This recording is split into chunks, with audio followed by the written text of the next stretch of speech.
Halo, aku Andri dan sekarang kamu ada di channelku. Di video kali ini aku bakalan membahas satu novel bergenre science fiction yang ditulis oleh penulis Indonesia. Sebenarnya novel ini sudah sempat aku spill sedikit waktu aku mencari spot membaca di Taman Singa Merjosari Malang. Kalian bisa lihat videonya di sini. Judul bukunya adalah Gerbang Trinil yang ditulis oleh Priyawani Elita dan Sila Fatab. Buku ini sendiri diterbitkan oleh penerbit Moka Media di tahun 2014. Nah, seperti apa cerita dari novel ini dan ulasanku mengenai buku ini? Yuk tonton videonya sampai habis.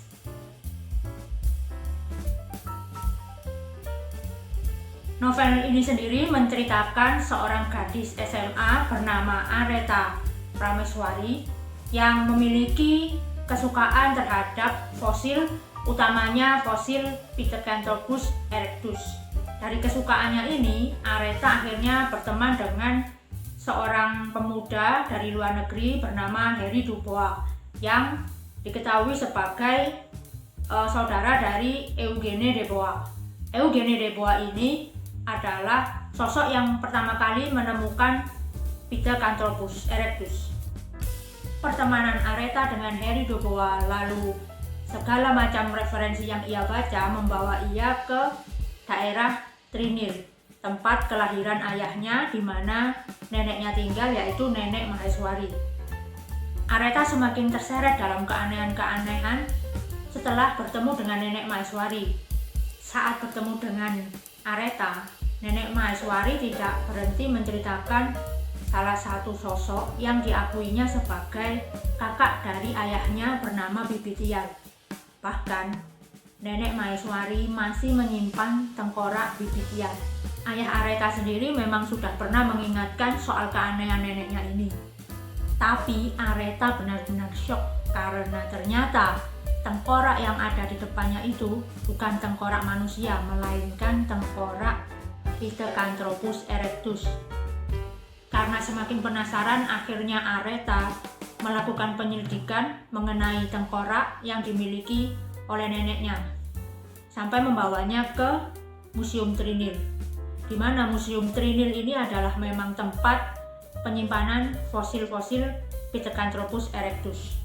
Di tengah-tengah penyelidikannya, akhirnya Areta menemukan sebuah tempat rahasia di belakang rumah neneknya. Tempat ini tidak disangka-sangka adalah gerbang tempat di mana ia akan menemukan sosok Pithecanthropus erectus yang dianggap sudah punah itu. Areta makin syok karena Pithecanthropus yang ada di hadapannya jauh berbeda dari Pithecanthropus erectus yang ia pelajari di buku-buku selama ini. Pithecanthropus erectus yang ada di hadapan Areta itu bisa berbicara, bahkan menggunakan teknologi yang sangat canggih yang belum ada di bumi. Misalnya mereka punya transneck yang akan dimasukkan ke dalam leher yang membuat mereka bisa berbicara dalam berbagai macam bahasa. Nah, siapakah sebenarnya sosok Pithecanthropus erectus itu? Lalu apa hubungannya dengan Nenek Maheswari? Dan bagaimana Areta nanti akhirnya bisa keluar dari markas Pithecanthropus erectus itu? Kalian bisa baca sendiri di buku Gerbang Trinil ini.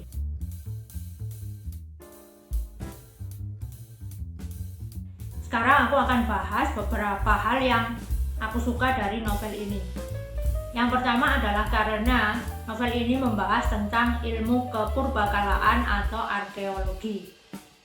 Di Indonesia sendiri profesi arkeolog ini sepertinya masih belum populer ya. Jadi dengan membaca buku ini kita setidaknya tahu seperti apa sih sebenarnya profesi arkeolog itu. Selanjutnya adalah karena novel ini juga menggunakan sejarah asli di Indonesia, yang mana Pithecanthropus erectus itu memang benar-benar ditemukan di Indonesia, tepatnya di daerah Ngawi di tepian Sungai Bengawan Solo. Waktu itu pun ditemukan oleh Eugène Dubois. Museum Trinil yang diceritakan di sini itu pun juga ada di daerah Ngawi. Sayangnya aku nggak bisa cerita banyak karena memang aku sendiri juga belum pernah ke Museum Trinil. Selain itu, buku ini juga menggunakan ilustrasi yang cukup membantu kita untuk memahami isi cerita. Salah satu ilustrasinya seperti ini. Jadi kalau kita lihat ilustrasinya itu seperti goresan pensil dan tidak berwarna.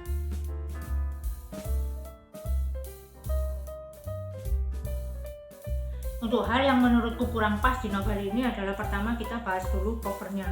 Menurutku covernya secara keseluruhan ini cukup menarik ya. Aku sendiri tertarik saat melihat covernya. Teks judulnya pun ini timbul ya, jadi kalau kita raba ini terasa. Sayangnya warnanya tidak terlalu kontras dengan ilustrasinya sehingga judulnya ini tidak terlalu terlihat. Secara keseluruhan cerita novel ini cukup menarik, apalagi kalau kalian suka dengan science fiction dan penasaran seperti apa sih tulisan science fiction yang dibuat oleh penulis Indonesia. Sayangnya menurutku tokoh-tokoh lain seperti Harry Dubois, lalu di sini tuh disebutkan ada karakter Andri dan nenek Maheswari sendiri itu kurang digali. Jadi di sini tokoh-tokoh yang lain itu seolah hilang.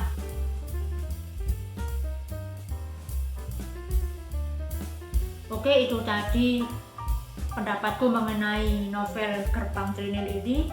Semoga bermanfaat dan sampai jumpa.